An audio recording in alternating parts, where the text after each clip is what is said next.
Good afternoon, everybody. Rob Bonta, California Attorney General. Excited to be here with our great, courageous, and bold governor and to announce a very important lawsuit that we filed on Friday, late night, in San Francisco Superior Court in California, where we are suing some of the biggest fossil fuel industry leaders, big oil, from ConocoPhillips to BP to Chevron, Shell, ExxonMobil, as well as the American Petroleum Institute, in a first of its kind, watershed, historic, unprecedented lawsuit by the biggest state in the nation, the soon to be fourth largest economy in the world, the largest geographic area, and the biggest economy yet to sue these companies for fueling climate change and for lying about it. That is the essence of it. It's that deception, those misleading statements, that falsifying over decades, 60, 70 years, and we have a very detailed complaint full of evidence showing studies that were commissioned and internal memos and internal dialogue where leaders of these big oil companies knew exactly what fossil fuel did to the climate change, the increased heat. They predicted very accurately where we are today. They knew it was coming, and they did it anyway, and while they huddled internally and privately and told the truth to one another about the facts and science of climate change, they lied to the rest of the world. And so we have a detailed complaint that has a number of different causes of action. It is the most sweeping complaint thus far to sue these companies for fueling climate change and for deceiving. It has a public nuisance claim. It has a destruction of natural resources claim. It has a number of false and misleading statement and deception claims. It has failure to warn claims in it as well. And the main remedy it seeks is an abatement fund to abate and mitigate the impacts of climate change. As the governor has said many times, as the hots get hotter, as the wets get wetter, the dries get drier, that has impact on people and on natural resources and on our state. And right now, the big oil companies have pushed the costs all onto the people, to the taxpayers and everyday folks who are sick because of the air that they breathe or are suffering because of the heat that they work in, who can't afford insurance or are getting insurance pulled away from them, who are losing their homes, losing their farms. Those are all costs that are externalized, that are borne by the people because of the acts and conducts of big oil companies. So they need to be held accountable. They need to pay for the damage that they caused, that they knew about. They knew for years. They knew where we would be today. They predicted it accurately, and in their endless pursuit, their unquenchable thirst for billions of dollars of profit year after year, $200 billion last year, they continued to lie so they could profit while the planet burned, California burned, flooded, suffered drought, suffered super storms. So we believe that this is a historic moment. We hope that this will be an inspiration to other states and other entities to get involved, to join us, to sue, to be part of an effort to hold an industry accountable that has not been held accountable for too long. And I just want to end with this. This is personal. This is personal to a lot of us. The governor shared some very personal statements earlier today about one of his children. I have the same experience. I have my oldest daughter told me in high school. She's now 24 years old. I'm going to brag here for a second. She's a professional soccer player. But she told me when she was in high school, she said, "Dad, I love our family. My younger brother, my younger sister, mom and dad, and I want to have a family of my own someday. I've always dreamed about that, but right now I don't think I can, I don't think I should, and I'm not planning on it. I don't think it's responsible to bring a new life into a dying planet." And she's worried whether she's going to have a planet to have a family to enjoy with. And we have a responsibility to do more. California is doing what we do here, leading, leaning in, being bold, being strong, being aggressive, and holding to account an industry that has not been held to account for too long. So we're happy to answer some questions, but very, very, very proud to be with the governor. I'm ready to step aside and let's just do Q&A. Mr. Attorney General, thank you. I mean, you summed it up extraordinarily well, and I couldn't be more proud of the work and the product that he put together. And I encourage anyone, in fact, I encourage everyone, including members of the board of directors of these companies, to read the complaint. Don't just have a paid spokesperson respond. Read the actual complaint, then respond. Or at least talk to your kids about why you're responding the way you're responding. You cannot read it without crawling out of your skin. The level of deceit, it's not even debatable now. We have the receipts, the evidence, it's overwhelming. And it's not contemporary. The deceit that's been around for 70 plus years that they have knowingly advanced in order to deny or delay progress and implementation to address this dis-ease with a planet now that's under duress, that they predicted would be under duress, and is now producing the results precisely as their own paid scientists had predicted. The fact that they're still at it, rolling back ambition in real time, Shell, BP, Chevron, rolling back ambition at the same time they continue to perpetuate this mythology and this rebranding campaign is shameful. And so we are stepping up our efforts in California, a state that long has prided itself on being on the cutting edge, on leading on the issues of low carbon, green growth, and perhaps there's never been anything more consequential than this lawsuit that we're putting forward. And it is my hope and expectation, as the Attorney General said, that we have more partners, that we get more jurisdictions, not just states, but nations around the world to do the same. And we've seen that in a number of other states. We're joining that fight, but at a scale and scope that the oil companies are familiar with, because California, as they know well, means business. We did it on cap and trade. Mary Nichols is here, leaders, architects in that space. We've done it, low carbon fuel standards. We continue to lead the conversation, not just nationally, but globally. There's not a subnational jurisdiction anywhere on the globe that has more ambition. But now it's about the great implementation and application to address the impacts and the effects of this delay and these deceitful tactics. So with that sense of pride but responsibility, we assert ourselves forcefully into this space with the kind of, as I was saying a moment ago, moral authority that I think is required of this effort. We're not late to these conversations. Again, California's led these conversations, and it's not too late to address the impacts. I am more optimistic because I have to be. We always say, well, I won't burden and belabor the point about my 13-year-old and his 24-year-old, but I think all of us have this lived reality that all of us are struggling with. It's no longer intellectual. It's becoming very personal to all of us. And I think personally, this is a game changer if we not only pursue it, but we organize and we engage others of like mind. Just met with another governor a moment ago. I want to see this spread. We want more and more jurisdictions. We're here, United Nations. We want to see more countries move in this direction. Enough's enough. And this is the issue. And I'll end as I began in the conversation we had. Climate change, climate crisis is a fossil fuel crisis. Everything else, you're playing around the margins, playing around the edges. This is the cause. We're experiencing the effect. Now we seek remedy. And that's what this lawsuit's about. Old Peter Drucker guy, what gets measured gets done. I think it'll be profoundly consequential once that information is made public, and I think beyond, I think it's pretty obvious the impact will be felt in a meaningful way, because the nature and scope of companies earning over $1 billion gross revenue obviously will create a mindset that will engender consideration for other states, and we hope they'll do the same, and we'll ultimately be able then to understand and begin the process for these companies to understand not only what that data represents in terms of their own expression or responsibility, but ultimately will force them to begin the process of remedying that. And that's ultimately what this is about. It's not just a data requirement, it's about changing mindset, ultimately moving them to take action. As relates to tweaks and amendments, quite literally working in real time. We tried at the end of Bill's session, there was some exchange in language. It didn't get done. We ran out of time. We didn't want to stop that process and punt this thing. And so we're working with the author in real time to get commitments.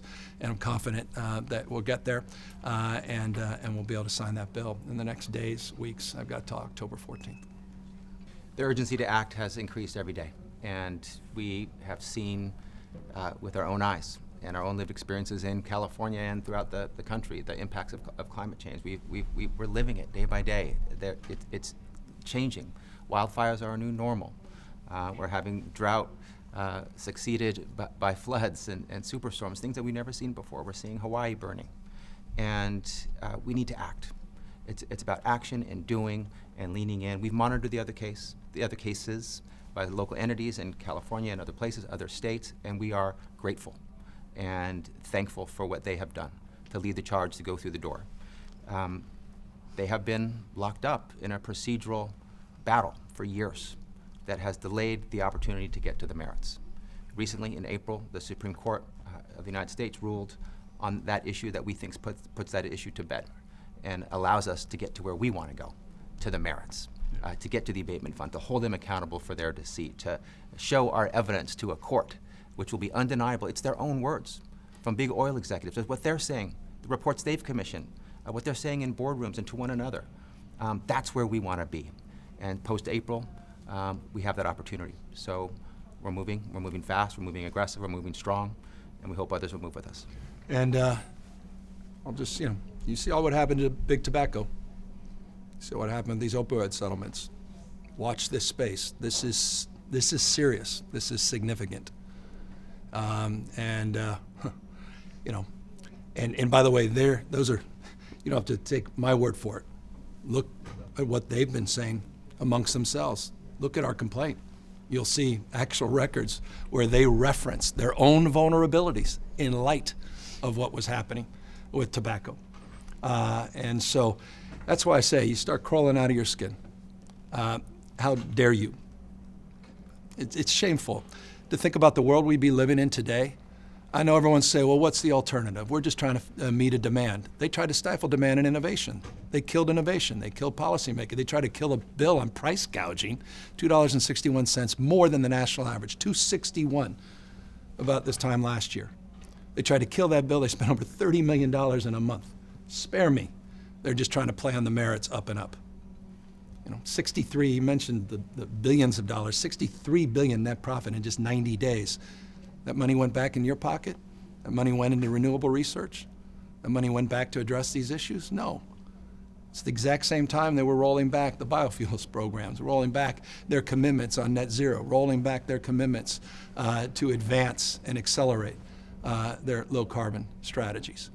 So they've been playing you for too long. They've been lying to you, playing you for suckers, taking advantage of you, fleecing you financially and otherwise, padding their pockets. I have no problem with capitalists. I have no problem with free enterprise, not one of those guys. But I don't like being gouged. I don't like being taken advantage of.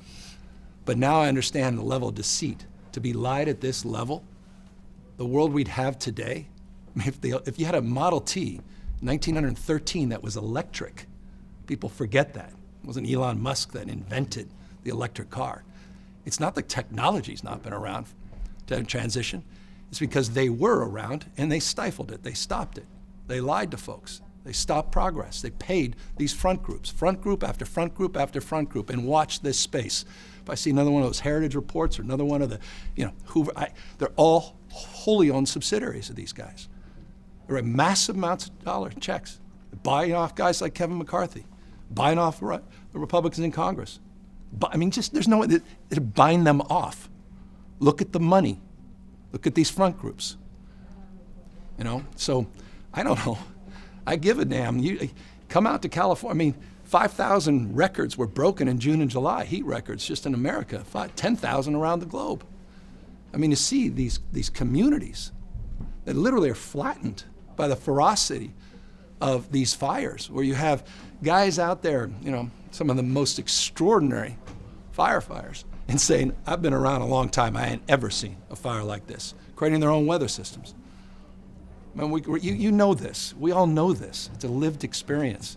And it's happening with rapidity and speed that we just, we thought would be 15, 20, 30, 50 years from now, and we're experiencing in real time. So that's why it is time to move on this. And as the AG said, that April decision really accelerated our conversations, our efforts, and then we moved to get to where we are today.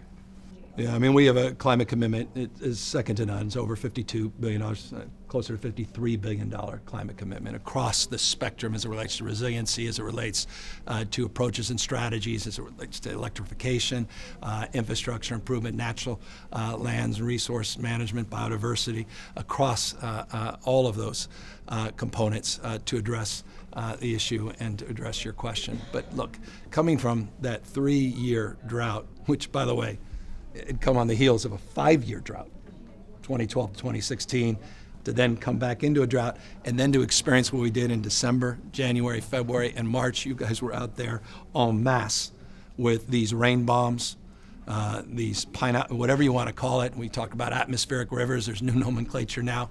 A lake that appeared that hadn't appeared in our lifetime, 100-year-old lake, Tulare Lake, literally reappeared.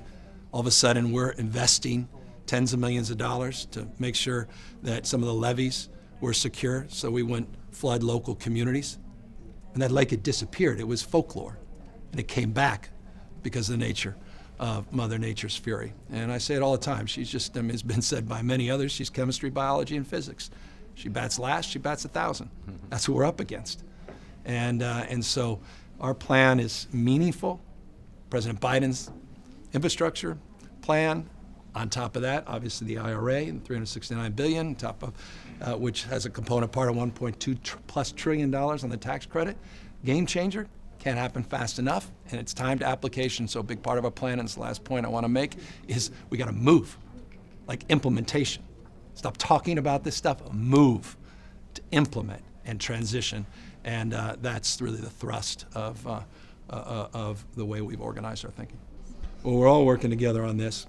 We've been working with the legislature in the last few months. We fell short of getting a bill landing on my desk last week, but that delay is not in denial, and we're working with legislative leaders to put together something very shortly, and I hope to be socializing quite literally in the next few weeks because of the nature of the urgency of this moment. I expect other shoes might drop, meaning this is a dynamic in real time. You're seeing it play out in real time. I mean, what is happening in Florida is extraordinary. I think they have 42% premium increases just last year. They're projecting similar increases into the next year. We have not seen those levels of increases because of an initiative that was passed by the voters, but that's created other constraints. And so we're working around that and working with a myriad of folks, including obviously the AG's office and the insurance commissioner, to see that we can land. But I'm deeply mindful that this is a top-of-mind issue. And as someone who is also a consumer, I'm on the receiving end of this with a home that is on the state plan because there was no market to insure our home that is in what they refer to the WUI, the Wildland-Urban Interface. So I say that not to impress, but to make a point that it's not an intellectual exercise as well. It's a very personal one. And can I just add to your point about the investments of California in addressing, first of their kind storms, atmospheric rivers, drought, wildfire. California, led by this governor, has shown unprecedented commitment to addressing those issues, and we're pulling down federal money as well. And this case seeks to have those who created those conditions pay for it themselves.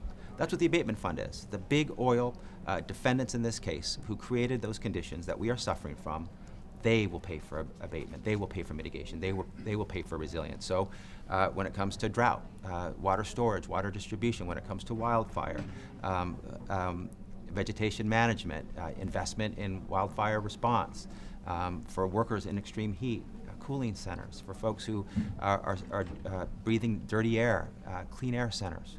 There is an answer to and a mitigation to everything that's been created by the big oil defendants, and we want them to put their money down, not pocket the $200 billion in profits that they made last year, but to invest it in California because of what they've created and the damage they've caused to Californians and what they've forced us to suffer through. That's why, and I have another question. It's about fairness. That's all this is about. How are these guys let off the hook? And then all of so everything we just said we're paying for, we are paying for. They're not.